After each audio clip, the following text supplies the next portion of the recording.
Fala galera, bem-vindos a mais um episódio do podcast Universo Generalista. Meu nome é Bruno Marcelo Rodrigues. Meu nome é Caio Hux Pirandelli e hoje a gente bateu um papo com Chico Camargo. A gente começou o nosso papo falando sobre ciências sociais computacionais, definindo o que é isso.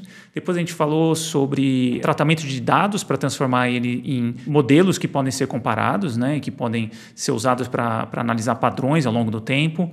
Disso a gente passou para conversar um pouquinho sobre evolução cultural, o que é evolução cultural, tem alguma relação com biologia cultural, e depois a gente começou a conversar um pouquinho sobre sistemas complexos e como ele abrange todas essas áreas que eu comentei até aqui. A gente conversou também um pouco sobre a analogia, de usar como analogia vírus para falar de informação, se isso é uma boa analogia ou não, se deve ser abandonado ou não. Bater um papo também sobre fake news, já que muito do nosso papo foi em torno de redes sociais.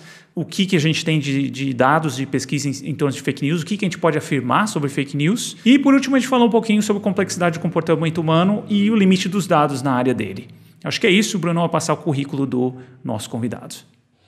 O Chico ele é professor no Departamento de Ciência da Computação da Universidade Exeter, na Inglaterra. É pesquisador associado no Oxford Internet Institute, da Universidade de Oxford. Líder do tema de Ciências Sociais Computacionais no Instituto for Data Science and AI. E diretor do CC Lab. Também é divulgador científico e já escreveu para Science, HuffPost Brasil, The Conversation e produziu mais de 50 vídeos para o YouTube. Seus interesses de pesquisas cobrem a intersecção de ciências sociais computacionais, sistemas complexos, comunicação, ciência de dados, evolução cultural, sociologia cultural e teoria da informação. Em resumo, ele desenvolve novos métodos computacionais para estudar a evolução da informação. E antes de você começar a escutar e assistir o nosso vídeo, se você está assistindo a gente no YouTube, não deixa de curtir, seguir e ativar o sininho de notificação. E se você está escutando a gente nas plataformas de áudio como o Spotify, também não esquece de nos seguir por lá para receber as notificações dos novos episódios. Bom, é isso pessoal, fiquem aí com o nosso episódio.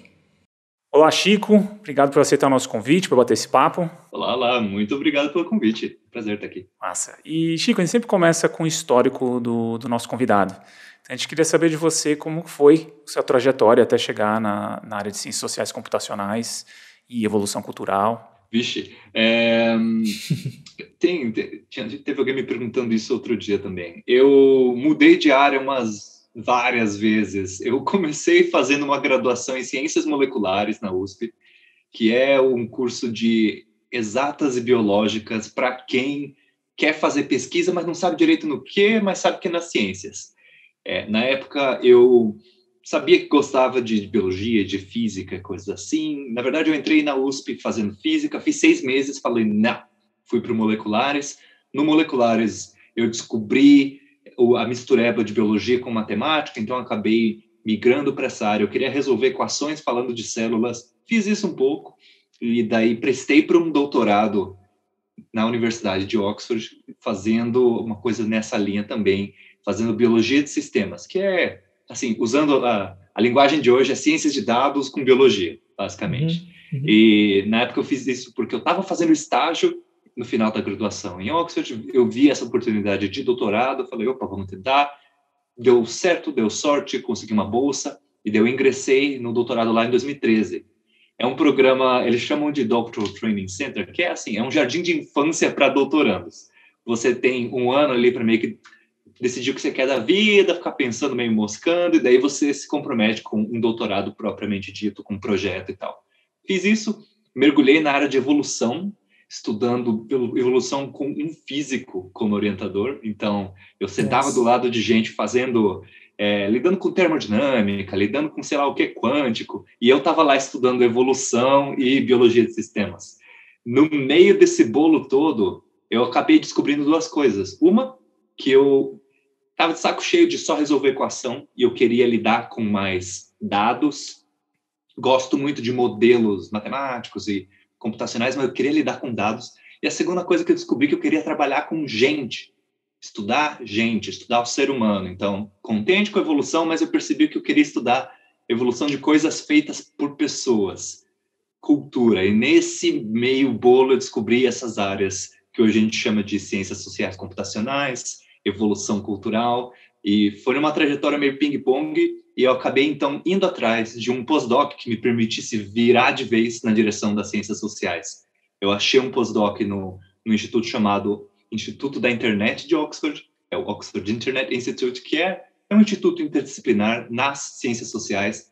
Entrei lá como o cara da biologia, o cara da computação, meio esquisito, e através disso eu consegui, assim, meio que reorientar as minhas perguntas de pesquisa nessa direção de usar o que a gente aprende das ciências da natureza para estudar ciências sociais. E é isso que eu faço hoje no meu laboratório de pesquisa. Eu virei professor na Universidade de Exeter, também na Inglaterra, no começo de 2021, e desde então eu tenho alguns projetos que são mais ciências da natureza, uns que são mais ciências sociais, todos em geral usando dados de alguma maneira. Então foi uma carreira meio canivete suíço, assim. No final das contas eu estou no departamento de ciências da computação, mas não tenho nenhum diploma em computação. Mas, como eu uso o computador para fazer tudo que eu faço, até que caiu bem. Massa. Legal. Muito bom. Que legal, Chico. Eu e o Caio, a gente caçou bastante para procurar um entrevistado dessa área, né, da questão de evolução cultural, e acabamos caindo nessa área da ciência social computacional. Para falar a verdade, é um termo novo para a gente. A gente poderia começar conversando sobre o que seria essa área, ciência social computacional? Com certeza. Então, em 2009, saiu um paper na Science chamado Ciências Sociais Computacionais, meio que falando, tem esse negócio aí, vai ser grande. E, essencialmente, são cientistas sociais, então estamos falando de gente das ciências políticas, gente da economia, gente que estuda sociologia de maneira bem ampla, que passou a usar métodos da computação. Tem gente que usa métodos de fazer simulações, tem gente que usa, hoje mais recente, coisas como machine learning, para responder perguntas nas ciências sociais. E aí, naturalmente, tem gente que vem da computação ou que vem, às vezes, de áreas como física e outro tipo matemática, estatística, que tem interesse em responder coisas ligadas às sociais, mas que tem uma especialidade mais em desenvolver novos métodos, inspirando de uma ciência para resolver o problema da outra. E é uma área muito interdisciplinar. Eu falei 2009. Lá por 2019, 10 anos depois, eles meio que republicaram um artigo dizendo ciências sociais computacionais, ou novos desafios e coisas assim. E nesse período de 10 anos, o campo se transformou muito mais em uma ciência de dados comportamentais, muitas vezes. Tanto é que o pessoal que mexe com simulação falou, a gente ainda existe, mas hoje em dia a gente tem muitos dados, só pensar em qualquer rede social, na quantidade de dados ligados a isso, tem muitos dados aí, ou qualquer, aqueles, Apple Watch, ou qualquer reloginho assim que te dê dados, ou realmente qualquer tipo de dado que a gente gera, ou que é gerado a respeito da gente, vira, assim, matéria-prima para se fazer ciência social usando computadores. É isso que a área faz hoje. Então, por isso que eu estou falando no plural, porque, assim, é ciências sociais com um tempero de métodos da computação. Interessante. E até entendendo, Chico, a diferença, né, dessa linha, né, das ciências sociais tradicionais, vamos dizer assim, né? Essa diferença, ela se dá mais por esses modelos matemáticos e de ciência de dados mais avançados, juntamente com um uso de dados mais amplo. Como é que é essa diferença ou existe um diálogo entre essas áreas, entre a sociologia ou ciências sociais não computacionais, vamos dizer assim? Sim. Então, eu até vi esses dias um estudo de alguém que resolveu olhar para todos os periódicos, todas as revistas científicas dentro da área de sociologia para ver quão comum era alguém usar métodos da computação em cada publicação, em cada revista. Tem certas revistas que são bem contra essa ideia, que não estão acostumadas com gente usar dados, simulação, essa coisa bem macro, e tem áreas que não, áreas que, assim, super tranquilo. Então, pessoal que mexe, por exemplo, com coisas demográficas, estão usando estatística desde décadas e décadas atrás, então para eles é muito tranquilo alguém falar, eu já faço umas contas, eu só estou fazendo essas contas mais rápido, com mais detalhes. Beleza. Já para o pessoal que lida com pesquisa mais interpretativa, mais qualitativa, esse pessoal costuma, assim, não é nem que eles têm problema com computação, eles não estão acostumados a mexer com coisas quantitativas, com número. Então, Por exemplo, tem gente na área, já saindo um pouco das sociais, indo para as ciências humanas, tem gente na área de literatura usando machine learning. E aí, obviamente, o pessoal da literatura torce assim a cara e fala, o que é isso? Mas, curiosamente, é uma área na qual tecnologias como assim, inteligência artificial tem muito a contribuir por ser tão diferente da tradição da área. Então, assim, é uma combinação de áreas que dá muita briga, muita discussão, mas sai muita coisa nova, enquanto em áreas, por exemplo, na economia, onde o pessoal já está mais acostumado com estatística, métodos computacionais assim entraram muito bem, se integraram muito bem, e o que é legal também, só que aí não dá tanta colisão assim, né? E não sai tanta ideia surpreendente, sai mais assim avanços que todo mundo concorda e fala, legal, bacana. Eu acho que é legal agora a gente partir para um exemplo, Chico, até para o nosso público se familiarizar mais como que funciona a sua área, né? Como que é essa questão de meio que transformar uma informação complexa num dado para identificar um padrão e analisar isso. Deixa eu pegar um exemplo legal aqui. Eu falei de literatura. Teve um artigo que saiu recentemente tentando medir uma pequena hipótese dentro de estudos literários, coisas sobre gênero, tentando medir qual fator influencia mais o tema de um livro e o estilo de um livro. Será que é a época em que o livro é publicado? Será que é o ano que o autor nasceu? Assim, separando em duas possibilidades, sabe? Será que é o espírito do tempo atual? Ou será que é, tipo, gente velha morrendo e gente nova nascendo? E teve um estudo que eles fizeram, basicamente foi botar o computador para processar 1 milhão de livros, ou mais, e detectar padrões. E o que o computador faz aí é só detectar o padrão. Ele não vai interpretar para você. E aí, nesse artigo em particular, tem pessoal da computação e o pessoal da literatura que aí interpretou os achados, os padrões detectados pelo computador e concluiu que a variável que mais afeta o estilo de um livro é o ano de nascimento do autor. Ou, enfim, a época, a década, sugerindo que, assim, tanto faz imagina, se você nascido no ano que você nasceu, isso nunca mais vai mudar. Faz se você publica o seu livro, seu romance este ano, daqui a 10 anos, tem uma chance boa do livro ser muito parecido porque você ainda é o mesmo autor. E isso tem até umas consequências engraçadas que quer dizer, então, que se você quer mudar mudar a cabeça do seu país, não é ficar discutindo no Twitter que vai fazer muita diferença, talvez formar novas cabeças, formar novas pessoas. Porque talvez num debate você consiga convencer uma meia dúzia ali, ou talvez nem isso que você está pregando para convertido. Mas esse processo de saem pessoas que se aposentam e morrem, e chegam pessoas que acabaram de chegar na faculdade, algo assim, esse é um processo muito mais forte de renovação assim, das ideias que a gente tem. Enfim, esse é um estudo que usou da computação, mas não é um estudo sobre computadores, é um estudo sobre livros e ideias e tal. Tem vários, assim, teve um que eu adorei, que é um pessoal que usou métodos assim para estudar a diversidade de histórias que a gente tem no folclore.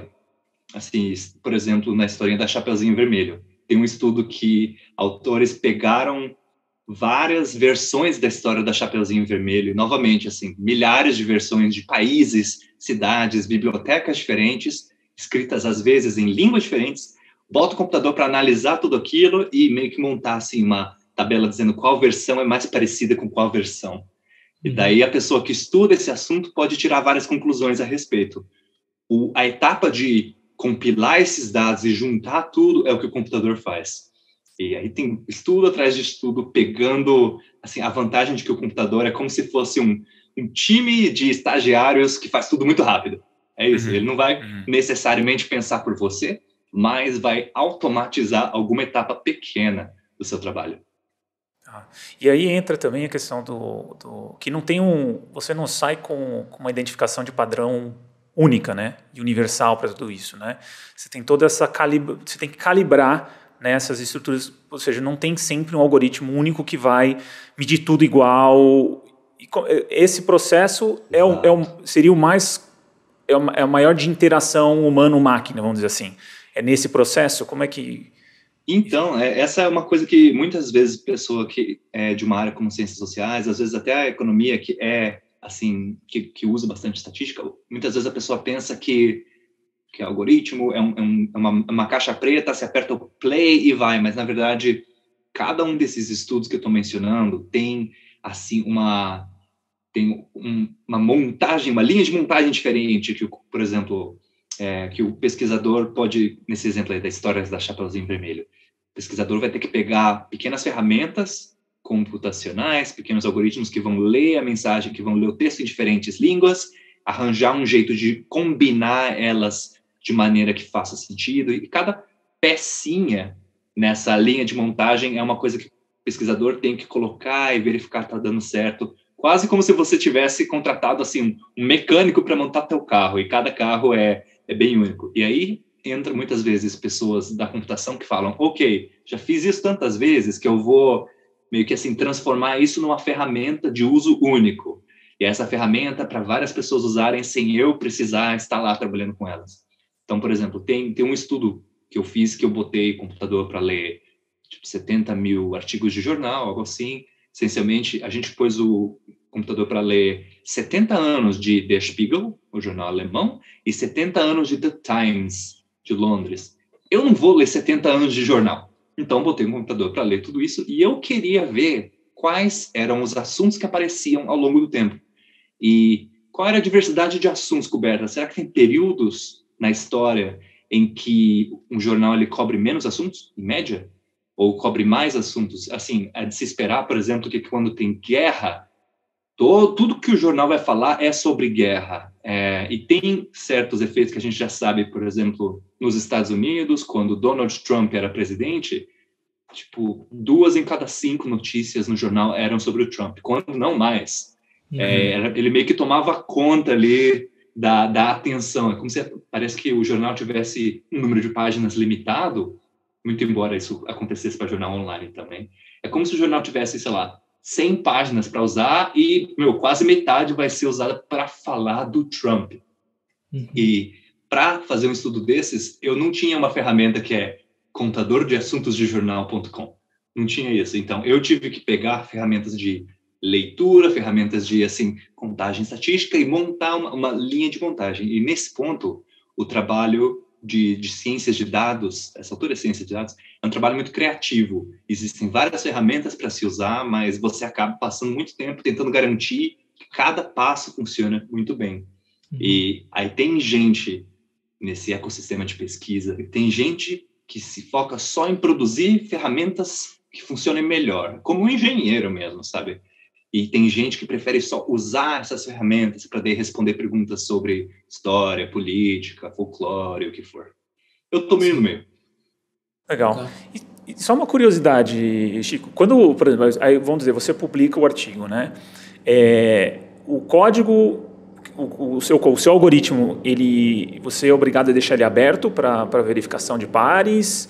Como é que funciona? Você deixa lá no GitHub e a pessoa pode verificar? Porque aí fica difícil você verificar o estudo se você não sabe a metodologia, enfim, né? Faz teus dados lá, você faz a interpretação estatística dos dados, mas beleza. Mas se você alguém quer checar o algoritmo em si, qual algoritmo você usou, qual a lógica de programação você usou, isso é aberto, tem que ser aberto na hora de publicar? Como é que funciona? Depende de onde você quer publicar. Tem revista que exige que o código fique disponível para quem quiser rodar o seu código, tentar e verificar e está tudo certo. E tem revista que meio que nem não liga, desde que você explique passo a passo. Quando eu estou trabalhando com os meus alunos, eu costumo falar, você tem que explicar num nível de detalhe que alguém pode pegar isso aqui daqui a 10 anos e tentar reproduzir sem precisar falar com você. Sem precisar perguntar, o que você fez nesse pedacinho aqui? Então, mesmo que você não vá deixar todo o seu código disponível, por, responsabilidade com o resto da comunidade científica, é importante você dar a quantidade de informação que precise para reproduzir aquela análise.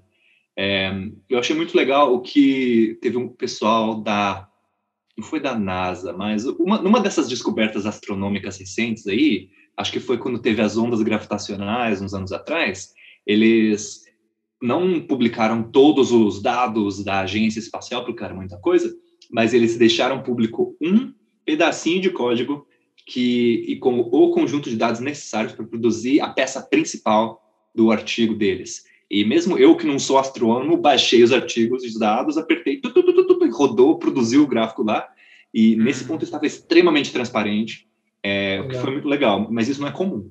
É muito mais comum o pessoal botar uma frasezinha no final de um artigo dizendo dados estão disponíveis se você falar com os autores. Que basicamente não fiz nada, né? Vem pedir para mim e se der sorte eu respondo seu e-mail. Sim, entendi. Interessante. E uma curiosidade também, Chico, quando a gente fala assim, mais dessa parte de ciências sociais computacionais, me parece que tem uma necessidade de dados mais atuais, né? Mas a gente consegue usar alguns dados históricos, tipo pegar alguns dados até etnográficos, transformar isso em dados para ser processados hoje? Também dá certo? Com certeza.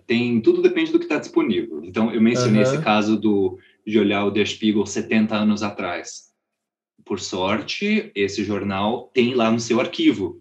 Então, você pode ir lá e ver o que foi escrito no dia que você nasceu.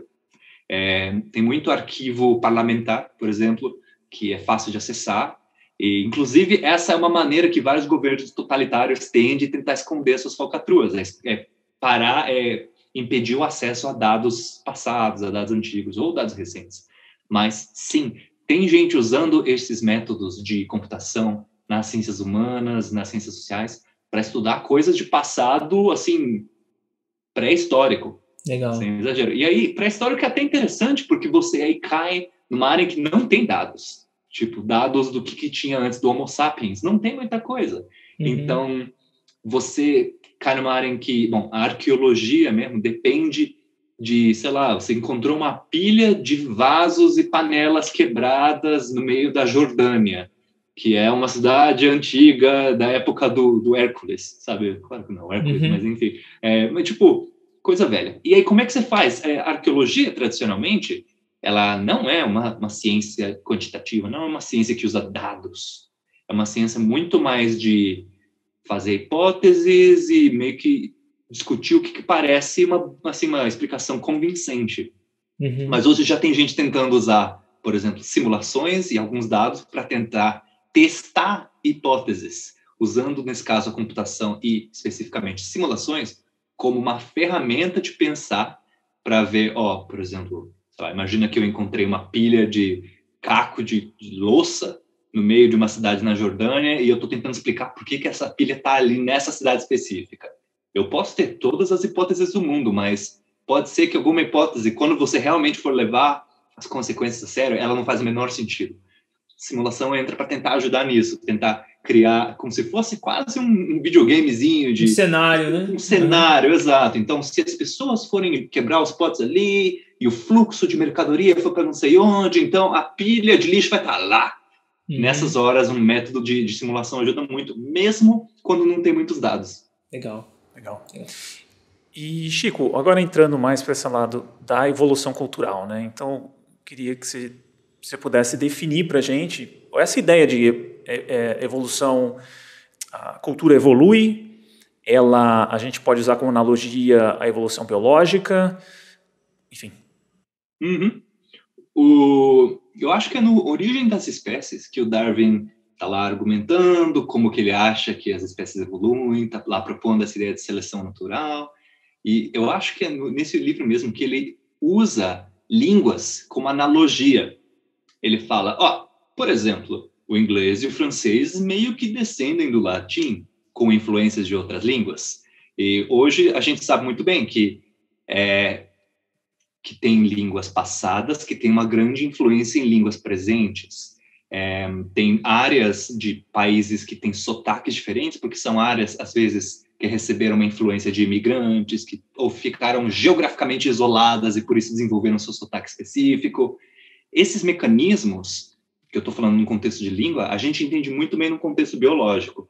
Se você tem duas espécies de jacaré e elas estão separadas por não um rio que o jacaré cruza o rio, mas, sei lá, um penhasco, uma hora essas espécies vão ficar diferentes demais uma da outra. De repente, rito de acasalamento de uma é diferente da outra, sabe? Não é nem que a fisiologia do jacaré mudou muito, mas pode ser que uma balança o rabo e a outra balança o focinho e pronto, um já não sabe entender o outro.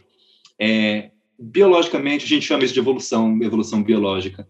Quando você tem mecanismos desse tipo, no qual o que está mudando ao longo do tempo não é um gene, uma proteína, uma célula, um braço, uma perna, um bicho, mas sim um objeto cultural, como pode ser a versão de uma história da Chapeuzinho Vermelho, pode ser um estilo de roupa, pode ser também um sotaque, aí a gente se refere a isso como evolução cultural. Uhum.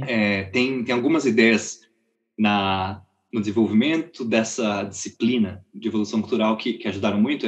Uma ideia que ficou muito famosa é a ideia de meme. Isso foi lá nos anos 70, o biólogo Richard Dawkins estava escrevendo um livro sobre genes, e aí no capítulo 11, sei lá, ele fala, inclusive, olha, imagina um elemento cultural que se transmite, vou chamar de meme. E ele falou, meme é como assim, um elemento que você transmite sem ser de maneira genética, seria que você transmite com qualquer pessoa que você fala. Por exemplo, sei lá, vou dar um exemplo contemporâneo, ser vegetariano. Você pode receber isso dos seus pais, ou você pode ser influenciado por pessoas com quem você conversa, e não é que o ser vegetariano está ali na tua cabeça, no neurônio número 522. Na verdade, é uma coisa cultural que você é ou não é vegetariano por 1000 razões, mas é um comportamento que pode ser transmitido de pessoa para pessoa. E por causa dessa de comportamento que pode ser transmitido, é muito comum as pessoas fazerem analogias com vírus, com bactérias.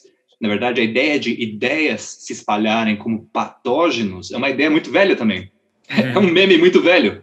Essa ideia vem lá do século XIX, porque na época já se entendia que tem ideias e, às vezes, mensagens que se espalham muito rápido. E uma coisa que a gente sabe que espalha muito rápido é uma pereba, uma gripe, um vírus. Então, essa analogia é muito comum.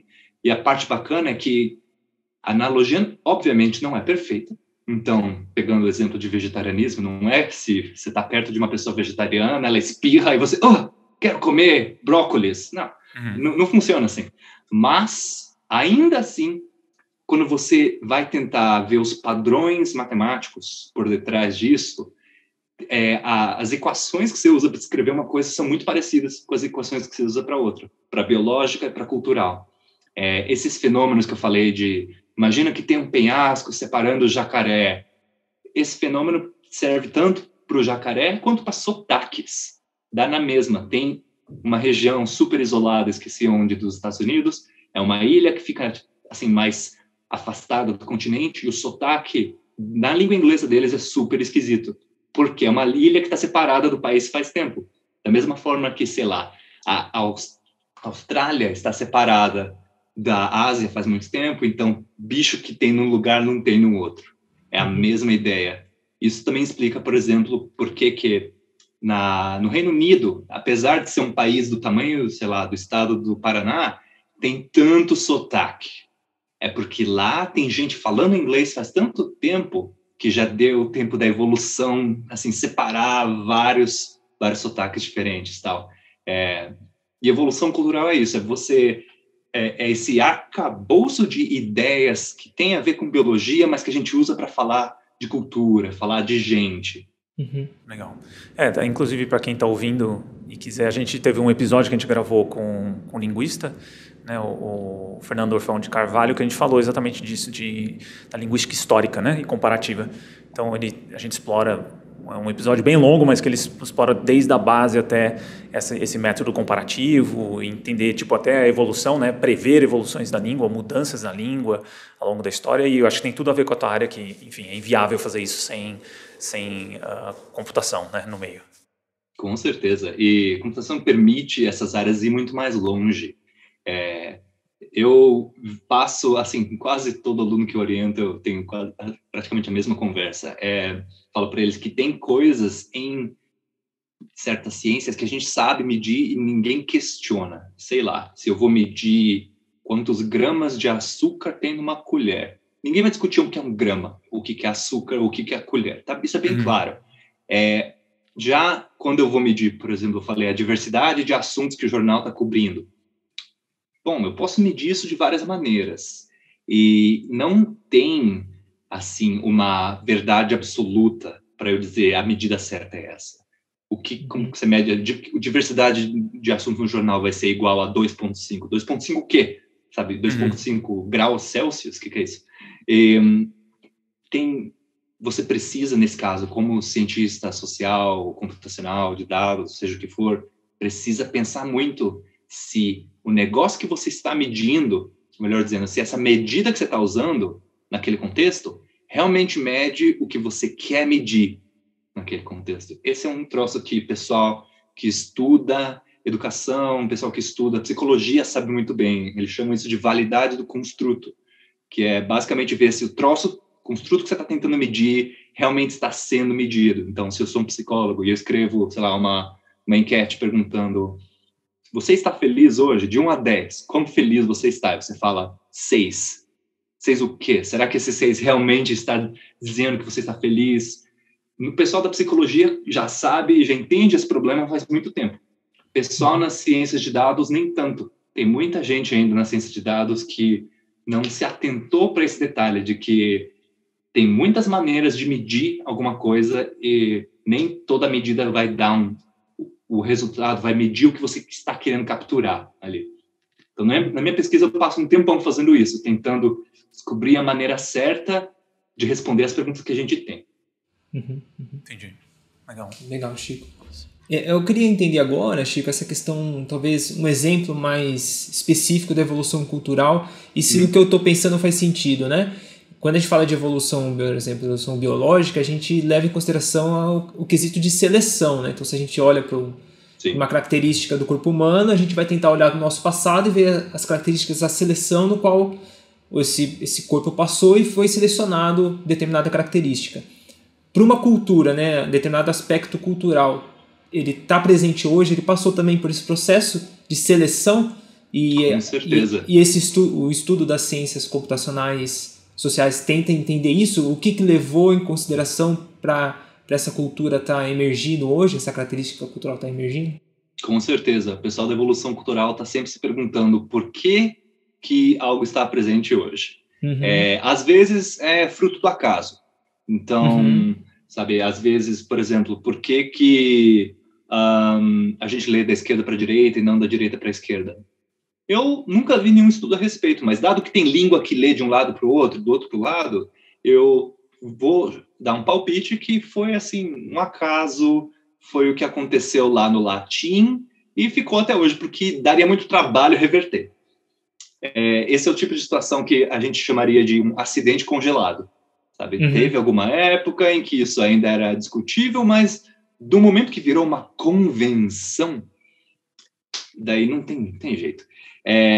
Tem vários estudos que estudam como que convenções surgem, porque do momento que algo vira uma convenção aceita, é muito difícil aquilo voltar.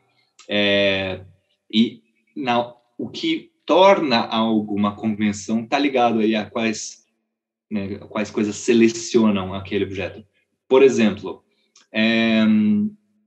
ainda falando de língua, a gente tem várias palavras em que a grafia da palavra não estava, assim, solidificada, vou dizer, não era consenso até certa época.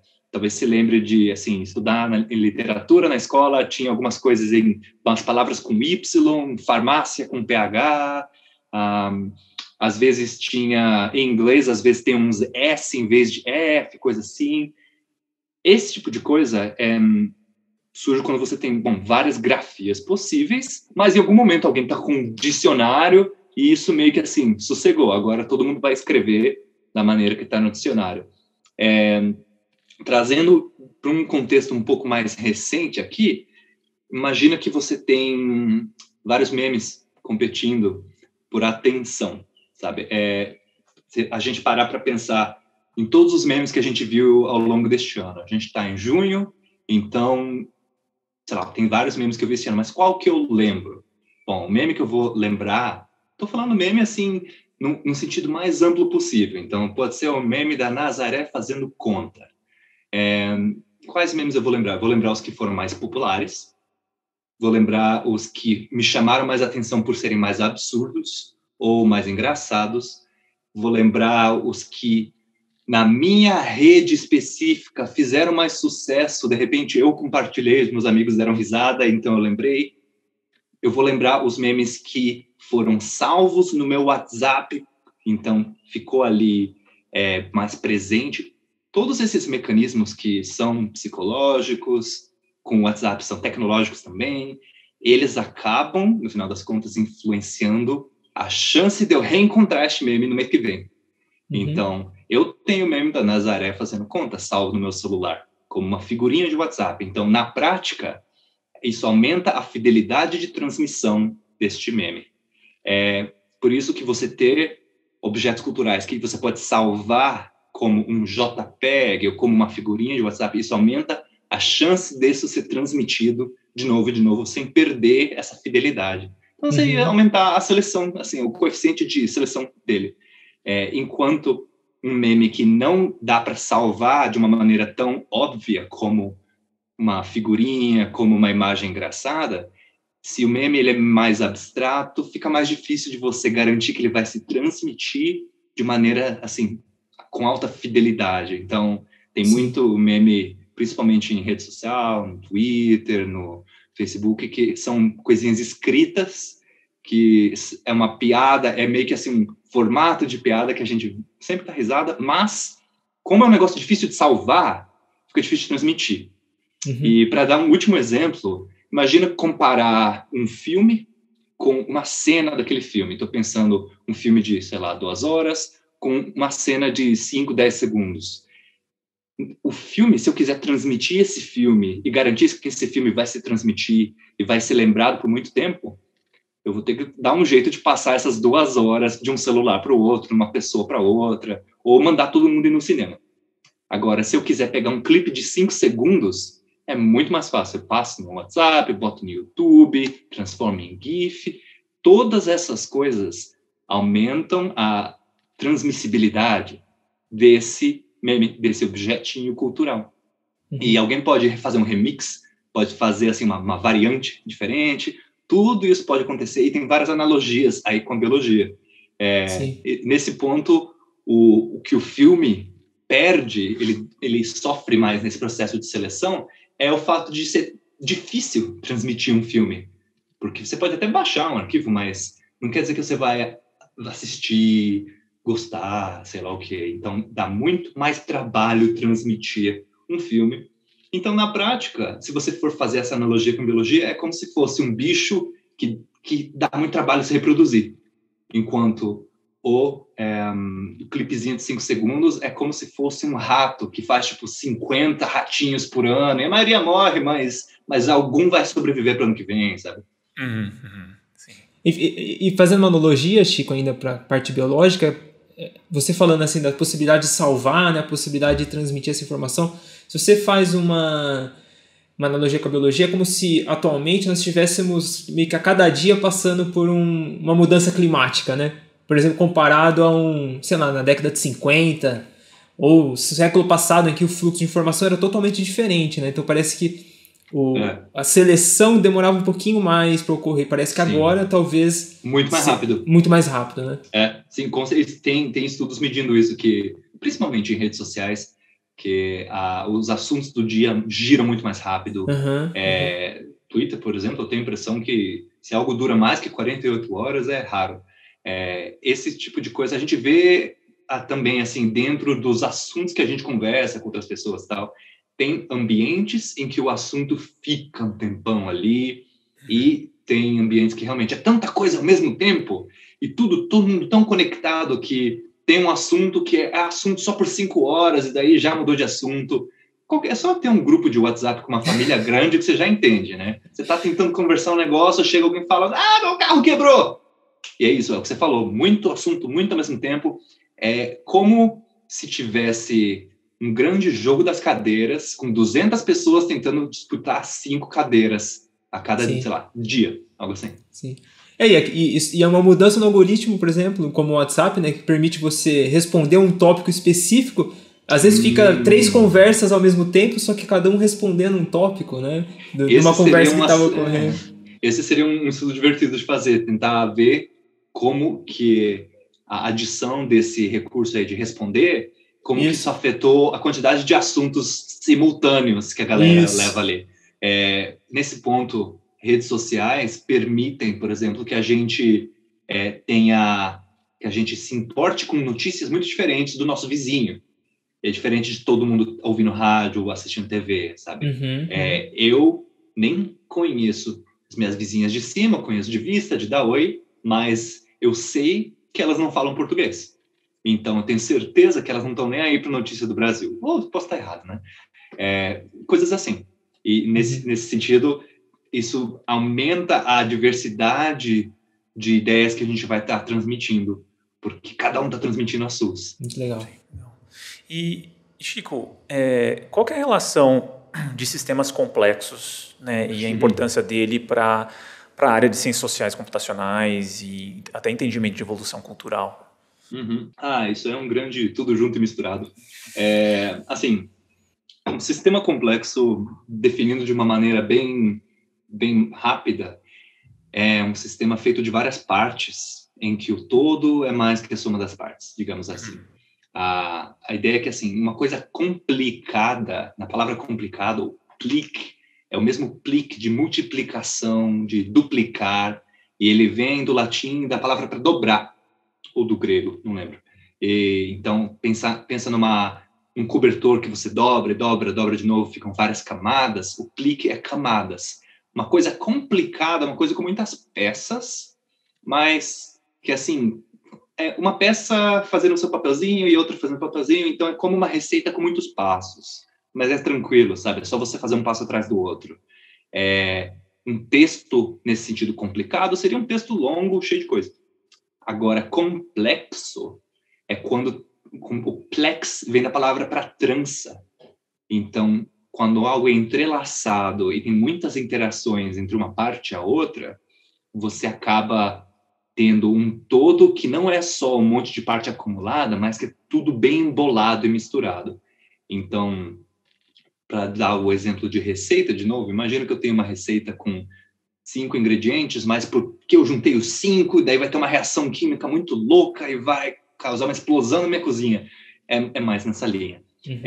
Exemplos muito comuns de sistemas complexos são o corpo humano. A gente não é só um agregado de células, moléculas, mas sim uma coisa maluca que tem várias ciências tentando entender até hoje. Cidades, então, assim, cidade não é só um amontoado de carros, mas sim o fato de que quando você tem gente suficiente, aí vai ter trânsito aqui, daí várias coisas acontecendo. Sistemas complexos costumam ter muitas redes, muitos comportamentos emergentes, e aí tem muita gente que usa simulação para estudar um sistema complexo, porque costumam ser coisas que não cabem numa equação só. E nesse ponto, você, assim como a matemática foi para astronomia e coisa assim, foi uma coisa sensacional, porque permitiu a gente estudar como planetas se movem de uma maneira toda nova, assim como o telescópio também foi para astronomia uma mudança radical, assim como o microscópio foi para a biologia também uma mudança incrível, a computação e a habilidade de fazer simulações, de lidar com dados, isso para os sistemas complexos foi uma mudança radical, porque aí agora a gente consegue estudar, por exemplo, como várias pessoas interagem na internet, formando uma rede em que grupos de pessoas com ideologia parecida interagem assim, assado. O sistema complexo costuma ter isso, muitas pecinhas interagindo. E praticamente todo sistema social é um sistema complexo, porque envolve muita gente interagindo. Se eu falar no sistema de nós 3 conversando, eu acho que eu não chamaria isso de complexo, porque são 3 pessoas conversando, é isso. Mas se for, em vez de 3, sei lá, 30, e elas começam a formar seus subgrupos, e aí cada subgrupo tem uma estrutura, e esses subgrupos interagem, blá, blá, blá. Quando começa a ter mais interação, começa a ficar mais difícil prever o que está acontecendo, e você começa a precisar de mais dados e mais simulações. E aí sim, é um sistema complexo. Quando é social, então, tem gente que chama de sistema social complexo. Uhum. É interessante, talvez, até como uma fonte, uma lente, né, de entender alguns conceitos básicos que acontecem em sistemas complexos, né, para ir adentrar várias áreas, né, desde da saúde humana, biomecânica ou a informação. Acho que os conceitos são interessantes para você navegar nessas áreas a partir de um princípio, né, de uma ideia geral. Então, mas é isso, né? Permeia, que nem você falou, permeia todas essas áreas que a gente está discutindo aqui, né? Inclusive a área que o Bruno estuda, até de biomecânica, às vezes que você tem uma ideia muito simples de biomecânica humana, por exemplo, como se fosse uma física clássica, mas na hora que você vai ver, tem inúmeras outras variáveis ali que transforma aquilo num sistema complexo, né? E aí tem, enfim, eu acho que é uma coisa em comum entre várias áreas. E eu diria que até esse é um negócio que eu fui descobrindo por acidente durante a graduação. No final, durante a pós-graduação, eu lembro, assim, quando eu estava no primeiro ano da faculdade, ver um livrão, assim, sistemas complexos. E achei legal, mas não fazia ideia do que era aquilo. E com o tempo eu fui descobrindo que o que me interessava era isso, era como o macro surge do micro. Como que a gente junta, sei lá, várias células e de repente sai um sapo. Tipo, o que acontece entre um level e o outro, sabe? Esse sistema complexo se interessa muito por esse tipo de coisa, comportamentos emergentes, propriedades emergentes, tal, e muitas vezes coisas que envolvem um comportamento dinâmico, algum tipo de adaptação, evolução. Sistemas complexos se interessam por tudo isso, mas como você falou, de maneira bem ampla, que vai do físico ao biológico ao social. E você chegou a comentar, Chico, da questão dessa analogia de vírus com informação, né, como informação. E, inclusive, eu dei de conta com um texto que você escreveu, um artigo que você escreveu, criticando essa analogia ou falando os problemas dela quando a gente pensa em infodemia, né, se a gente vive ou não uma infodemia. Qual que é o problema com essa analogia de pensar que informação funciona como vírus? Enfim, queria que você explorasse com a gente um pouco esse tema. Então, eu às vezes me sinto um traidor por ter essa opinião, porque se você pensa como um cientista complexo, sei lá, cientista de sistemas complexos, chamar informação ou estudar informação como se fosse um vírus é a coisa mais óbvia. É claro, sabe, as equações são as mesmas e tal. Qual o problema? É que tá. São duas coisas. Uma é o fato disso ser uma metáfora com sérias limitações. Por exemplo, eu falei que não é que você está perto de uma pessoa vegetariana, ela espirrou e você, brócolis! Não é isso. O processo de você adotar uma crença, na verdade, é muito mais complexo do que um vírus ou uma bactéria que vai pegar você. Por exemplo, eu te contar uma piada e você aprender essa piada, ou você ver um vídeo de gatinho e compartilhar, isso é fácil. Agora, eu te converter para uma religião é muito diferente. Não é algo que pega que nem vírus. E eu tô nem falando de mudança de comportamento, eu tô falando de você acreditar que o Deus do espaguete voador existe. Esse é um processo que leva em geral, leva anos e tem vários fatores, e é uma situação em que a analogia com o vírus não cabe. Tem também o fato de que, ainda pensando em vírus, imagina que a gente está olhando para desinformação sobre a pandemia.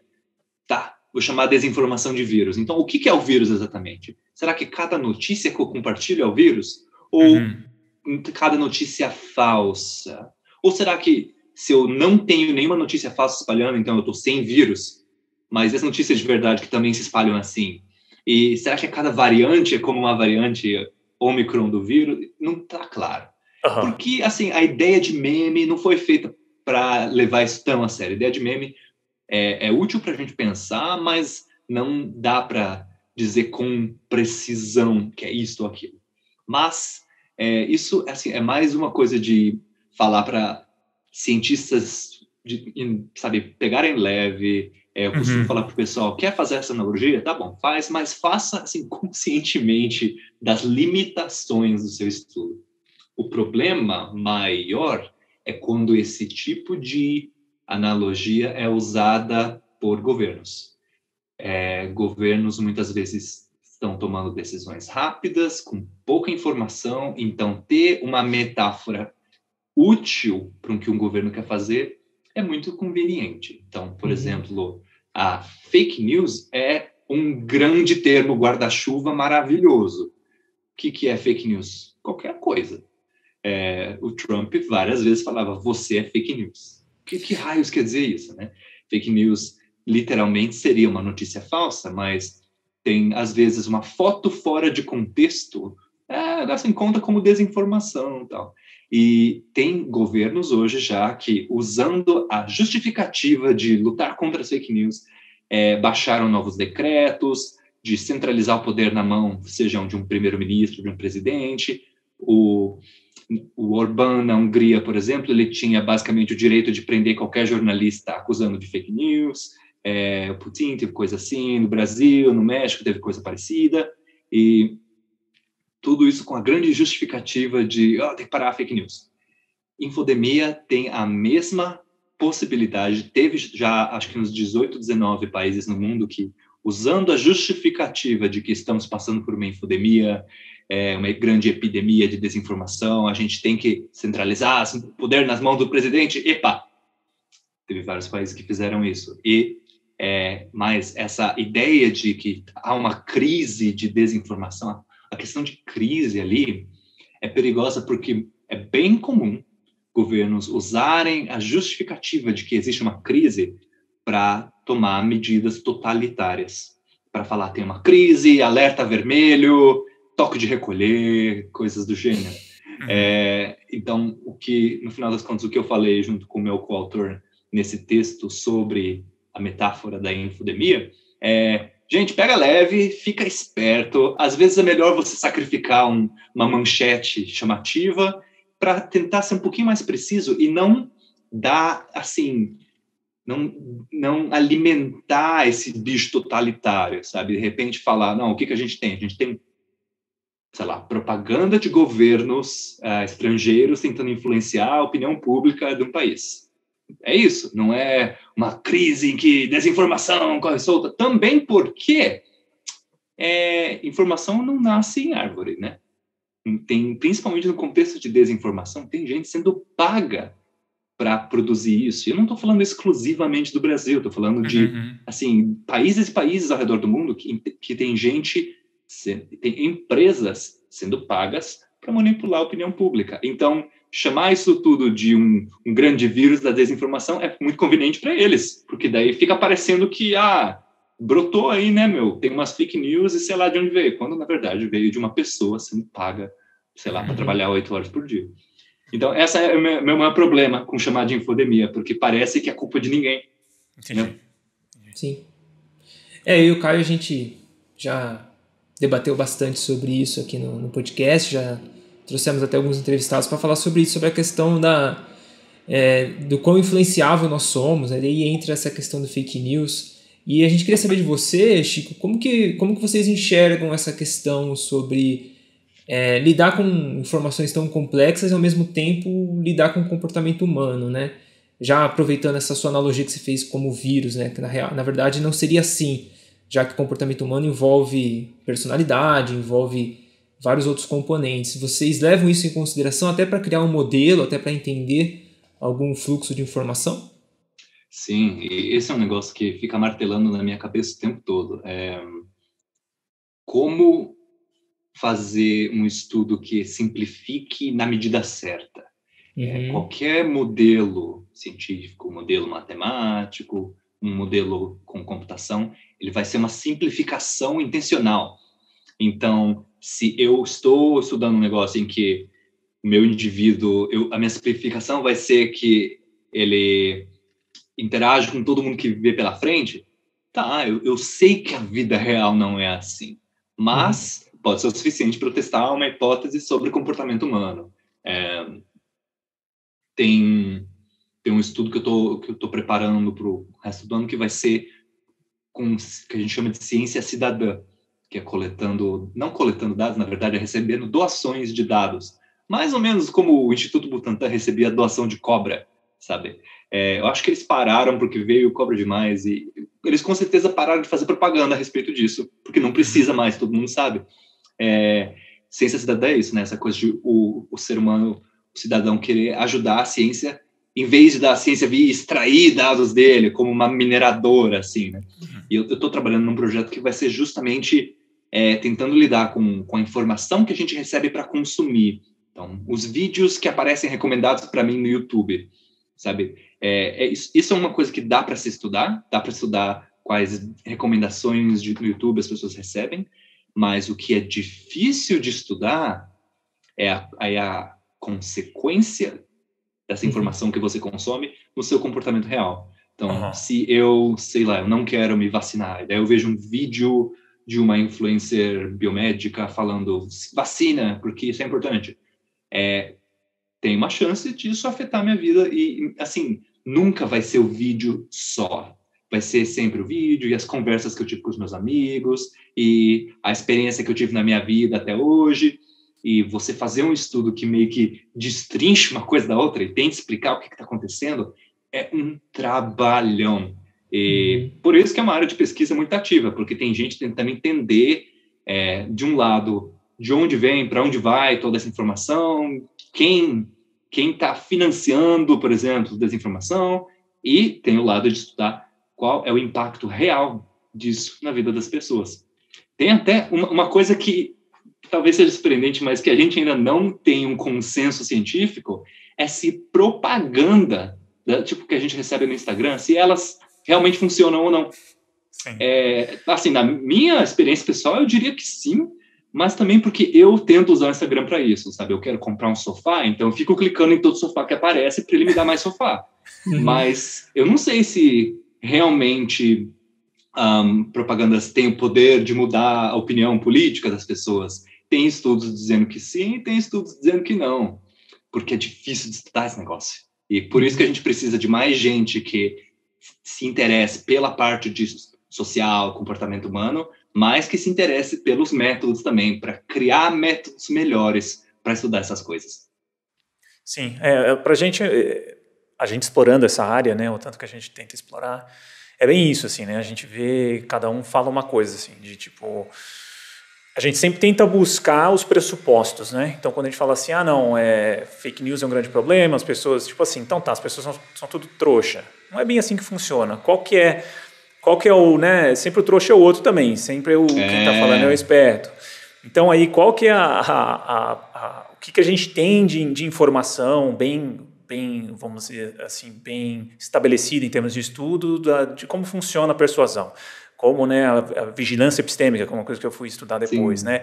E você vê que, tipo, putz, não é simples assim, né? Nossa, cara? Não, eu tô com um livro aqui, literalmente aqui, comecei a ler recentemente, ele chama O Enigma da Razão, do autor chamado Hugo Mercier, da vigilância epistêmica, o artigo que eu li é dele, isso, né? E o Not Born Yesterday também, que eu li recentemente. Então, é tudo sobre isso, né? Sobre o que a gente faz, como que a gente muda de ideia, como que a gente não muda, quando Exato. Que a gente muda e não. Puta, eu adoro esse assunto, ele é tão complicado. É muito doido. Mas a parte evolutiva também, que é legal do Hugo, por exemplo, é que ele traz bem essa coisa. Tipo, cara, seria mal adaptativo você acreditar em qualquer coisa, porque senão, cara, qualquer hora você pula de uma loucura aí, né? Então você tem que ter alguma estrutura de checagem do que está chegando para você, né? É legal que ele mapeia tudo isso, enfim. Mas é doido, porque aí entra nessa coisa da infodemia e do vírus, né? Quando a gente tem muito dessa analogia, dessa metáfora rolando, a gente, tipo, putz, não é bem assim, é muito mais complexo, é muito mais... Então é muito doido. Né? Esse é o meu problema com vários estudos nessa área que simplesmente assumem que se tem muita fake news rolando, quer dizer que tem muita gente acreditando, quer dizer que o povo é trouxa. Não é tão simples assim. Quando aconteceu o Brexit na Inglaterra, eu estava aqui e foi muito interessante ver o outro lado, ver como assim, teve uma divisão muito clara de quem votou a favor, quem votou contra. As pessoas que votaram contra o Reino Unido sair da Europa, em geral, eram pessoas de lugares mais urbanos, eram pessoas, muitas vezes, com um nível escolar mais alto, eram, em geral, pessoas mais jovens. Então, é o grupo que eu tô. Tô na universidade, numa cidade, e eu tenho menos de 60 anos. Então, eu vi muitas explicações para o Brexit aparecerem no dia seguinte. No dia seguinte tinha gente falando, não, porque é educação, não, porque é não sei o quê, não, porque esse pessoal é tudo racista. E assim, meu amigo, você tirou essa explicação do bolso, você tirou essa explicação do ar, sabe? Claro que isso são variáveis importantes em explicar o que aconteceu, mas nunca que vai ser assim, só isso. Virou uma fake news que ficou se espalhando porque era uma explicação muito conveniente. Não, porque eu sei do que eu estou falando, eu entendo, eu penso, são eles que são os trouxas. Todo lado faz isso, é duro. Sim. E aqui no Brasil foi com o Bolsonaro também, né? De, tipo, ele foi eleito por causa de redes sociais. Falou assim, cara, mas... Não, porque foi as redes, não, porque todo mundo, metade do Brasil é isso, é aquilo. Metade é trouxa, metade não sei o quê. E assim, enquanto um lado ficar tentando acreditar que é só uma coisa, que o outro lado que é trouxa, o resultado não vai mudar. Sim. É uma crítica nossa também, do Caio, essa questão até da divulgação científica, né? De martelar muito esse assunto e sem trazer algum contraponto ou embasamento mais específico da importância de fake news e tudo mais. E a gente tenta ponderar um pouco isso. É claro que ela tem a sua... temos que realmente trazer a informação correta, é claro. Sim. Mas parece que não muda a fita, né? O Caio esses dias estava dizendo, parece que não muda a fita. Já faz tanto tempo que a galera só fala disso, né? É porque é fácil, né? É fácil Sim. você se prender como âncora num assunto de estou aqui para lutar nessa cruzada contra a desinformação. Tem lá no Nerdologia, a gente começou uma série sobre fake news e o primeiro episódio saiu recentemente, vai ter episódio meu e de outras pessoas, e a gente lá está falando de vários aspectos da ciência por trás desse assunto. Então, algumas coisinhas que eu mencionei agora, eu vou gravar num episódio lá, tal, para tentar fazer esse assunto menos só mocinho e bandido, mas mais assim, vamos entender um pouco de psicologia, de tecnologia, o que permite que isso aconteça. E uma coisa que ficou muito claro é que no Brasil existe evidência de uso de robôs online e de desinformação online em redes sociais desde o Orkut. Lá desde 2010, em blogs e no Orkut, passando por cada eleição presidencial, inclusive passando pela campanha pelo impeachment da Dilma, teve assim, uso de desinformação eleitoral, enfim, política, em todas as campanhas. E a quantidade disso só aumentou. E aí, claro, tem lado que usa mais que o outro, sabe? O lado que elegeu o governo atual é notório por usar isso. Assim, eu costumo brincar com o pessoal que o Brasil tem tecnologia de ponta nessa área de manipulação, né? Tá? Mas não é só são os bandidos, se tirar os bandidos do poder, problema acabou. Não é isso. Não tem nada disso. Legal. E nessa parte de estudos de redes sociais, geralmente as plataformas você pode ter acesso aos dados, mas o quão difícil é a questão do algoritmo, de não ter, tipo, se tivesse acesso, é que assim também, é o produto dos caras, é o algoritmo, vamos dizer assim, né? Tipo assim, se você o YouTube cria um concorrente do YouTube, ambos vão ser de vídeo, né? Mas o algoritmo, vamos dizer assim, é um dos valores da empresa.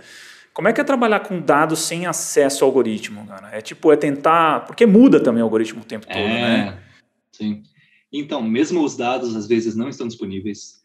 Depois do escândalo da Cambridge Analytica, em 2016, algo assim, o Facebook fechou as portas para dados. Hoje tem como usar dados do Facebook, mas é tudo muito difícil, muito agregado. Pesquisa usando dados do Facebook não morreu, mas chegou perto. Enquanto outras plataformas, como o Twitter, por exemplo, criou um modelo de negócio. Eles aumentaram o modelo de negócio a respeito de pessoas usarem dados, e eles até abriram as portas para o meio acadêmico. Se você está ligado a uma universidade, você consegue ter acesso a praticamente todo o tweet que existe, tirando os tweets que foram deletados.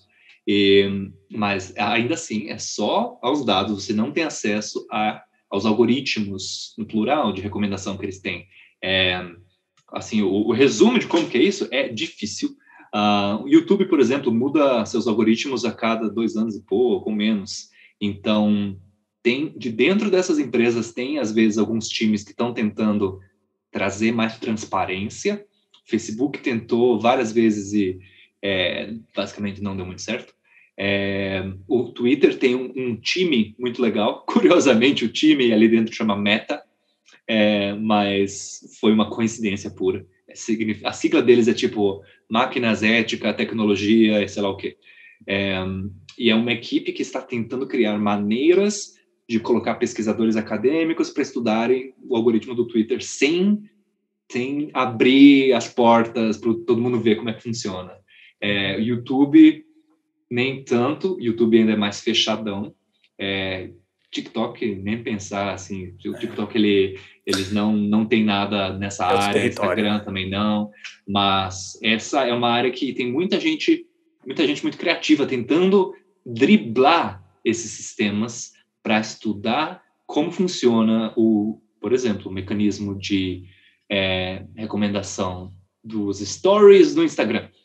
E tentando estudar isso, por exemplo, criando uma conta fantasma e fazendo essa conta dar um like a cada 10 posts e ver o que acontece.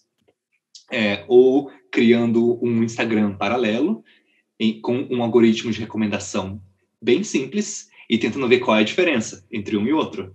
Engenharia reversa, né? E tentando criar, assim, uma baseline, uma expectativa basal para você dizer, ok, tá aqui a diferença.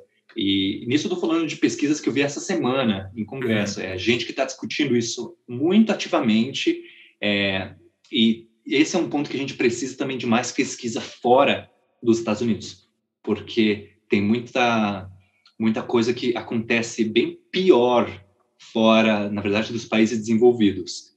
Pegando de um exemplo simples, se você é da Albânia, os albaneses são menos de 1% do Facebook. Então, se o Facebook vai dedicar o seu orçamento a resolver problema de, sei lá, 99% dos usuários, se você é da Albânia, talvez não te faça nenhuma diferença. Eu já ouvi que 6%, eu acho, dos posts em árabe no Facebook estavam sendo censurados. E aí eu tô falando de post de uma pessoa falando feliz aniversário, sabe?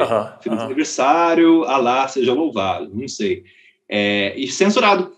Por quê? Porque eles não têm muitas pessoas lendo árabe ali no Facebook, então provavelmente eles tentam ou terceirizar para um país que não fala árabe ou automatizar um processo de uma maneira mais ou menos. Então, e essa aí não é só o Facebook, fora no Twitter, no YouTube, a gente vê que o pessoal que mais sofre, em geral, são países que não são nativos de língua inglesa. Sim. E por isso que a gente precisa de mais gente do Brasil e de outros lugares botando o dedo ali, trabalhando e descobrindo o que está errado. Porque esses caras estão em todo lugar, né, cara? Então, E é difícil porque a gente usa essas plataformas como infraestrutura. A gente usa o Google como se fosse uma biblioteca pública. O YouTube como se fosse uma biblioteca pública. E a gente esquece que esses sites, eles ganham dinheiro com propaganda. Não é uma biblioteca municipal, mas a gente usa como se fosse. Eu uso como se fosse, tranquilamente. Sim. E Chico, como você enxerga essa questão da mídia social e tradicional também, se ela reflete o que está acontecendo na sociedade? Ela reflete, ou vice-versa, né? Tem várias críticas, tem pesquisadores, né, como o Chris Bale, que levanta essa questão dos temas mais polarizantes nas redes sociais, são uma pequena porcentagem que produz isso, né? Então olhar para a mídia social não necessariamente está refletindo o que as pessoas estão pensando. Como que você enxerga isso? Como que você... Isso é estudado? Que você ou até como você navega isso também, Chico? Tipo, a rede social te afeta muito? Não afeta porque como você é um cara que trabalha com dados, você sabe mais ou menos o impacto daquilo, ou como é que, né, saber dessas coisas também te ajudam a navegar, como é que é? Esse é um negócio interessante, né? Você entender o que está acontecendo, será que isso te deixa imune? Eu vi esses dias uma tirinha de uma menininha falando, eu entendi como que cólicas funcionam, então eu vou ser imune. E a mãe dela só olha e fala, qualquer criança, não sabe de nada. Pois é, então eu também sou usuário, né, dessas coisas. Quando falo usuário, parece que eu sou um usuário dependente. Então, a coisa mais clara é que o pessoal dentro do Twitter acha que o Twitter é o resto do mundo, quando não é. Tem muito país que não usa Twitter. Tem países inteiros que quase ninguém usa essa rede social. Usam outras. Sei lá, sabe? O que as pessoas usam em Burkina Faso? Não faço ideia. Mas não tem muita gente de Burkina Faso no Twitter. Tem países em que ele é muito comum. E é a plataforma mais comum de estudar em círculos acadêmicos, porque ela é fácil de estudar. Assim como tem muito estudo de ciências sociais computacionais, que foca em redes sociais, porque elas geram muito dado e são fáceis de estudar. Tem pouco estudo de ciências sociais computacionais que estuda, sei lá, hábitos de certos povos indígenas, porque tem menos dados disso. Sim. Simples assim. E, então, tem, sim, essa diferença enorme. Na verdade, tem uma área inteira de pesquisa dedicada a quem decide qual é o assunto do dia na agenda. A gente chama essa área de agenda setting, ou agendamento, que estuda como que a mídia influencia, por exemplo, o Congresso, sabe? Como que a mídia determina qual vai ser o assunto do dia no Congresso. E aí entra um terceiro elemento, que é redes sociais. Você já deve ter visto aqueles programas de TV de domingo, que é resumo das coisas engraçadas da internet desta semana. Eu acho isso cômico, porque vira um compiladão de vídeo de gatinho. Mas, assim, isso é num nível piada, mas acontece também. Se há algum assunto, e não precisa chegar em Donald Trump ou Bolsonaro, mas tem algum assunto que está muito discutido em Facebook, Twitter, o que acontece é que essas redes sociais têm muito jornalista. E aí gera um negócio até meio cíclico ali, porque é um lugar com muito jornalista, então vira notícia, jornalista espalha, e daí o resto do povo começa a aprender a respeito. E nesse ponto, se você tem um círculo de pessoas que é muito influente, que afeta jornalistas, isso uma hora vai espalhar para o resto do povo. Muito embora assim, isso não seja nenhum sinal de que aquela notícia é importante para ninguém. Por exemplo, falar o Elon Musk vai comprar o Twitter ou não vai. Quem que realmente é afetado por isso? Não sei. Eu não sei se isso... Assim, imagino que quem usa o Twitter vai ser afetado por isso. Mas, fora isso, sei lá, meus pais vão ser afetados por isso? Duvido. E eu, assim, vejo bastante pesquisa nessa área de tentar sair de ciência de redes sociais, de tipo Twitterologia, Facebookologia, e tentar estudar comportamento humano, tentar estudar como que pessoas formam amizades ou mudam de ideia, sabe? Eu acho toda essa coisa que a gente conversou sobre estudar como pessoas mudam ou não de ideia, eu acho isso fascinante, e eu fico frustrado quando eu vejo um estudo que parece que não sai do Twitter, que acha que assim, as conclusões sobre o Twitter são suficientes para entender o ser humano. Tem uma diferença gigante ali, sabe? A gente não passa o dia inteiro logado olhando para a tela. Mas, dito isso, agora falando de mim, eu, assim, tenho períodos. Eu tive, durante o doutorado, isso foi de 2013 a 2017, um período que eu estava querendo largar o Facebook. Então, eu instalei uma extensão do meu navegador que bloqueava a minha timeline. Botava uma frase motivacional do tipo autoajuda, botava uma frase do mestre Yoda, qualquer coisa. E, pouco a pouco, eu fui perdendo o hábito, aquele hábito bem de, assim, abrir a geladeira para ver se tem comida. Eu abria o Facebook, fechava e abria de novo. E eu sabia que não tinha nada, mas eu abria... Então, esse foi um hábito que eu acabei perdendo, que me fez bem, mas hoje eu ainda tenho um tanto disso. O Twitter é um lugar que eu uso para ter influências de áreas quais eu não estou muito por dentro. Na verdade, muito das coisas que eu aprendi foi através de gente que eu encontrei seguindo bolhas diferentes no Twitter. Eu uso um pouco do Instagram também. Eu gosto muito de arte, de usar a computação para fazer arte. Então, eu acabo seguindo muitos artistas, designers e programadores, tanto em Twitter quanto no Instagram. Então, eu uso essas coisas para sair da minha bolha.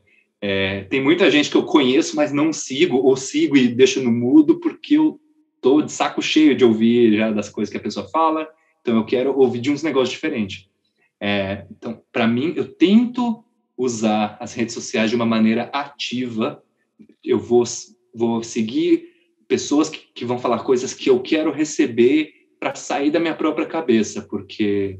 senão fica só um círculo de todo mundo falando do mesmo assunto do dia. Sim. E isso, assim, acho extremamente frustrante.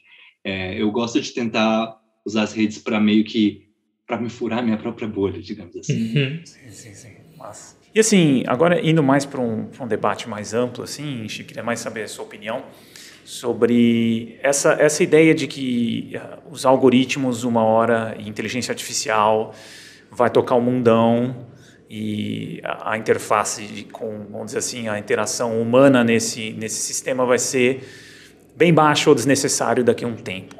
Você é um cara que acha que isso é viável ou você acha que isso é uma viagem? Eu acho que a gente não tem imaginação suficiente. Assim, a inteligência artificial se dá muito bem quando ela faz coisas que o ser humano não faz, ponto. Por exemplo, algoritmos de recomendação. São coisas que a gente faz no boca a boca. Eu falo, assiste tal filme, mas um Netflix, um Spotify, YouTube, fazem isso de uma maneira que você rapidamente tem acesso a conteúdo que você nunca teria visto na vida, porque algoritmos e álgebra linear ali metendo louco. E é um algoritmo de recomendação. É isso, ele faz isso e não faz mais nada. Ele não faz simulação de buraco negro, nem nada disso. Ele não faz conta para ver se vai sobrar dinheiro no fim do mês. Não. Ele é uma ferramenta bem específica e extremamente competente. Uma outra ferramenta que a gente nunca pensa, mas que facilmente revolucionou indústrias, é o Excel. Eu vi esses dias uma propaganda do Excel, de quando ele foi criado, e é lindo, de engraçado, assim. É dois executivos no elevador, e um deles, oh, não, John, eu esqueci de fazer a planilha, e a chefe vai ficar brava. Aí o John abre um laptop que mais parece uma lancheira, fala, deixe comigo, eu tenho Excel. E ele escreve, e olha, vou arrastar esse cursor, ele cria novas colunas. Com o que eu fiz? John, eu não acredito. E a chefe, parabéns, galera. E, óbvio, é uma propaganda, mas pensa na quantidade de empregos hoje que basicamente virou jockey de Excel. Sabe? A pessoa que, se você não sabe mexer, você não tem esse emprego. E, assim, qualquer coisa ligada a dinheiro, contabilidade, sabe? Não estou nem falando de, assim, aprender a programar o Excel. Não. Estou falando de, assim, usar o basicão. Eu sei o basicão, eu sei usar o negócio, fazer um gráfico se precisar, pá. Essa é uma ferramenta que facilmente mudou como a gente lida com contabilidade, como qualquer negócio lida com números.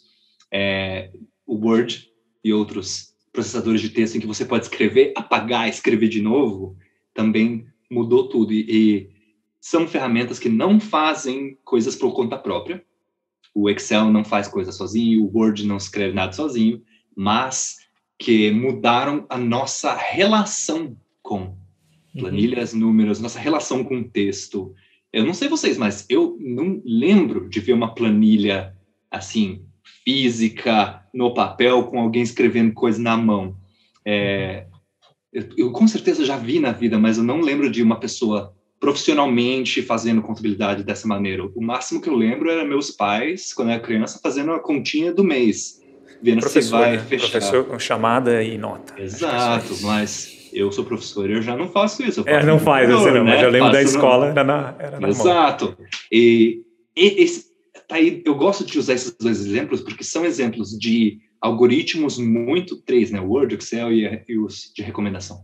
São exemplos de algoritmos e, assim, conjuntos de algoritmos, no caso de Word e Excel, muito simples, pecinhas, sei lá, como que o Word faz para centralizar texto e mover o texto para esquerda e direita. Isso você não sonharia em fazer isso numa máquina de escrever. Eu vejo um futuro cada vez mais cheio de ferramentas, assim, coisas que a gente não sonha. Por exemplo, editar a foto no celular, apagar aquele sujeito, sei lá, na praia que tá você e o seu mozão e tem um cara coçando a barriga no fundo. Você apaga ele e a praia tá linda. Isso é algo que a gente, até hoje, contrata alguém para fazer isso. E agora estão surgindo tecnologias que permitem você fazer isso com o seu dedão ali na tela. E por trás das cenas tem inteligência artificial de primeira. Eu vejo muito disso acontecendo e a gente, nesse sentido, já está num mundo dominado por essas coisas. A gente não tem não tem um mundo sem Word e Excel. O mundo está aí, existe, né? O futuro já existe, ele só não é bem distribuído. E o que essa ficção, esse sonho de vai ter uma inteligência artificial que vai dominar todo mundo, vai ter consciência própria e tal, eu acho ela uma grande distração de problemas reais. Por exemplo, um algoritmo do banco que diz que você não vai receber o empréstimo. Por quê? Porque o algoritmo falou que sim, porque o algoritmo mandou, e eu que sou do banco não tenho nada com isso. Então, o banco se eximindo da responsabilidade porque o algoritmo disse que não. Esse é um problema muito real. Problemas de câmeras de reconhecimento facial, usado por polícia, às vezes, que se você é uma mulher negra, tipo, 1/3 ou 2/3 das vezes, a máquina nem te reconhece e, tipo, te confunde com outra pessoa. Então, a chance de você ser presa por acidente é muito maior. Problema muito real que não envolve um Deus robô. É um problema muito mais prático ali, do tipo Excel fazendo bobagem. Então, eu estou muito mais preocupado com problemas aqui, presentes hoje, e questão assim do mundo ser dominado por inteligência artificial. Já está sim, eu diria. Sabe? A gente já tem, por exemplo, coisas de recomendação. Você pode não assistir TV, eu não assisto TV, eu não tenho TV em casa, mas a quantidade de bobagem que eu vejo na internet, tudo fruto de algoritmos de recomendação, é tão grande que, assim, se algum dia alguém desligar os algoritmos de recomendação, eu vou querer ligar de novo para continuar recebendo bobagem, para continuar explorando coisa. Eu não vejo isso como uma coisa temporária. Assim como rádio e TV ainda existem. Eles só vão se adaptando, tá? Então, é quase como se o mundo, se você pensar no mundo como um ser biológico, ele troca umas peças e vira um ser meio ciborgue, sabe? A nossa vida já é meio ciborgue. Tem coisas que eu tenho na minha memória e tem coisas que eu tenho na memória do celular. E eu não sei o telefone, sei lá, dos meus pais, porque eles trocaram de celular, eu não lembro, mas eu tenho anotado. E esse tipo de comportamento simbiótico, ele está totalmente presente. E hoje, assim, as únicas pessoas que eu vejo tentando criar essa inteligência artificial geral são as pessoas que não estão tão preocupadas com problemas reais. Eu acho que rola, eu que sou da área da saúde, Chico, até rola uma crítica a essa questão da saúde 4.0, né? De tipo, o humano agora ele só vai ter que realmente observar a máquina fazendo vários processos relacionados à saúde. Eu acho que é um pouco disso também, né? De questões de erros que pode acontecer nesse processo, né? E que não é tão simples assim. Eu acho que, na verdade, essa questão de usar a ferramenta a nosso favor, mas nunca, talvez eu não veja essa separação de uma não presença do ser humano nas áreas da saúde, né? Não sei, na sua visão também. Com certeza.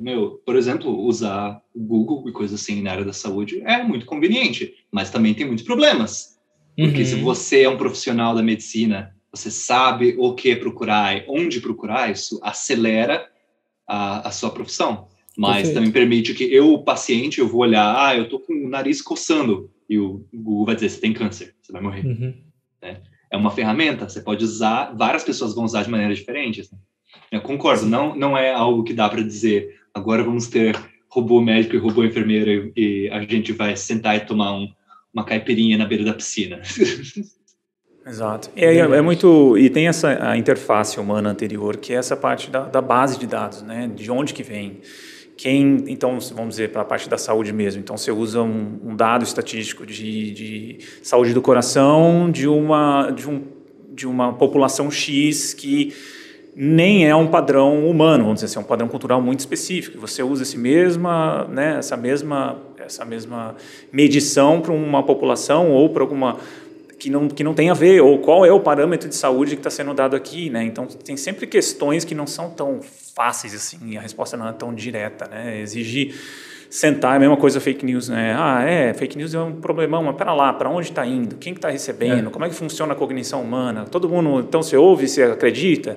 Então, são questões muito que é difícil você não usar um humano ali para falar, pera lá, né? Eu acho melhor a gente sentar aqui e pensar de onde está vindo cada uma dessas coisas que são os pressupostos de tudo que a gente usa, para ver se realmente faz sentido, né? E aí, enfim, entre iatrogênese, entre um monte de coisa que lá na frente alguém vai medir também, né? Vai falar assim, olha, qual que foi o dano de tudo isso aqui que foi feito por não ter prestado atenção nesses pressupostos antes de fazer qualquer coisa, né? Então... Tem um ditado que eu vi num livro, tem um livro chamado Feminismo de Dados, acho que esse é o nome, tipo Data Feminism. Tem um capítulo lá que chama O que é contado conta. Eu adorei essa frase, o que é contado conta. Então, assim, se você tem algo que não está sendo representado como seus dados, não importa que a sua máquina seja a criatura mais inteligente que você já inventou. Se você não tem dados a respeito disso, tem uma chance boa da máquina nem saber que aquilo existe. Uhum. Por exemplo, nessas empresas que vão sequenciar o seu DNA e dizer de onde você veio, se você tem família na Irlanda, ela vai falar que você veio do pequeno vilarejo de não sei onde, na beira do rio. E se você veio da Ásia, eles falam Ásia. A maioria das pessoas do mundo vem da Ásia, sabe? É o melhor palpite. A maioria dos seres humanos estão lá. Mas como muitas dessas bases de dados não têm dados em muito detalhe na Ásia, eles falam Ásia. Uhum. E daí a pessoa que tem, tipo, família japonesa vai olhar para aquilo e vai falar aprendi algo muito útil hoje. É a mesma coisa com uma questão da saúde 4.0, né? Saiu um estudo recente, esse mês passado, da qualidade dos estudos de ensaios clínicos na área da saúde, né? E só 11%, acho que é isso mesmo, 11% são estudos de boa qualidade, com baixo viés. Então, se você tentar alimentar uma máquina, né, para tomar decisões para você baseado em estudos de baixa qualidade, ou seja, tem muito chão ainda para ser feito, né, para a gente poder chegar nessa decisão. Na computação a gente chama isso de entra lixo, sai lixo. Exatamente. Legal. E caminhando para o final aqui, Chico, a gente... uma opinião sua também. Você acredita que a gente vai chegar a desenvolver modelos causais que desvendem, né, os processos de formação de opinião pública? Estamos trabalhando nisso. Assim, no fundo, tem vários fatores que afetam a nossa opinião individual e aí afetam a opinião pública, né? A gente tem, pegando o exemplo, sabe, o que me faz ser a favor ou contra determinado candidato? Vai ser uma mistureba de coisas que eu considero importantes, daí você pode pensar o que me faz considerar essas coisas como importantes ou não. E é um sistema complexo de uma crença afetando a outra, que vai estar ligada não só a minha vontade de fazer um voto útil naquele contexto de ter um resultado, mas vai estar ligada à minha identidade, sabe? Será que eu me enxergo como eleitor X ou Y? E a gente tem, assim, muita ciência explicando como que uma dessas coisas afeta a outra, mas daí para tentar prever numericamente vai ser 87%, tanto. Tem tanta incerteza e não é só incerteza de eu cientista não sei, mas é tanta coisa que para falar bem matematicamente, que é probabilística. Tanta coisa que é imprevisível nesse sentido de que é estocástico, de que não é garantido, que você pode até ter um modelo causal que não quer dizer que ele vai prever nada com precisão. Nesse ponto, quem acerta o ponto muito bem é o Isaac Asimov, no livro Fundação dele, que lá ele tem o historiador matemático que criou uma ciência que prevê o comportamento humano em grupos, só que a ciência que ele inventa lá, a psicohistória, ela tem uns 3 axiomas. E um deles você precisa de pelo menos 1 quintilhão de humanos para acertar a previsão. E é a população da galáxia lá na história dele. E a justificativa é a mesma que a gente tem na física, que é fácil você prever um comportamento de 1 mol de átomos, mas é difícil você prever o comportamento de 10 mil átomos. Porque 10 mil tem muita chance das coisas mudarem aleatoriamente e ser meio imprevisível. Então, o que você pode prever é assim, uma distribuição de probabilidades de pode dar isso, pode dar aquilo. Enquanto para um mol de átomos, aí é quase como se as improbabilidades se cancelassem e ficasse fácil de prever. Então, nesse ponto, tem muitos estudos bem assim causais, com mecanismos bem estabelecidos, mas a previsão que essas coisas vão fazer sempre vai ter uma probabilidade. Pode dar isso aqui ou não. E nesse ponto é uma área muito, muito interessante de trabalhar, porque qualquer resultado que acontece vai ter uma história para justificar, vai ter alguém falando, eu sabia que isso ia acontecer, porque não sei quem, não sei o que lá. Mas quando você tem um ser humano que é bom em justificar qualquer coisa que acontece, isso dá trabalho para o cientista tentar entender o que está acontecendo e tentar fazer essa ponte entre o mecanismo psicológico, por exemplo, a pessoa que que sofreu, foi oprimida por um governo, e daí na eleição seguinte ela está apoiando o próprio governo. Como que isso aconteceu? Ela virou apoiadora do seu próprio opressor? Sabe, tem altas coisas que aconteceram com a identidade dela mesma. Pode ser que, na verdade, ela nem se identifica com o governo, mas ela é contra o outro candidato. Sei lá. Mas se eu for tentar prever isso como modelo, eu posso tentar reduzir isso a uma probabilidade. E muitas vezes, num nível não micro, num nível macro, dá para prever, tipo, olha, 20% dos eleitores devem fazer X ou Y. Mas, novamente, é tanta incerteza que entender e prever são coisas bem diferentes. Nossa. Legal, Chico. Obrigado, hein, por aceitar o convite. Valeu, bater gente. esse papo com a gente. Esses assuntos são ótimos. Assunto cabeludo é a melhor coisa que tem. É muito bom. A gente gosta. Beleza, Chico. Obrigadão. E é isso, galera. A gente fica por aqui. Até a próxima. Valeu. Valeu, pessoal. Obrigado por ouvir esse episódio até o final. Se você gosta do nosso trabalho, não deixe de contribuir financeiramente com ele através do nosso Apoia-se. Você encontra o link na descrição do episódio. Tornando-se apoiador, você saberá de antemão quem são os nossos próximos entrevistados e poderá enviar suas perguntas, além de poder sugerir temas e pessoas para entrevistarmos.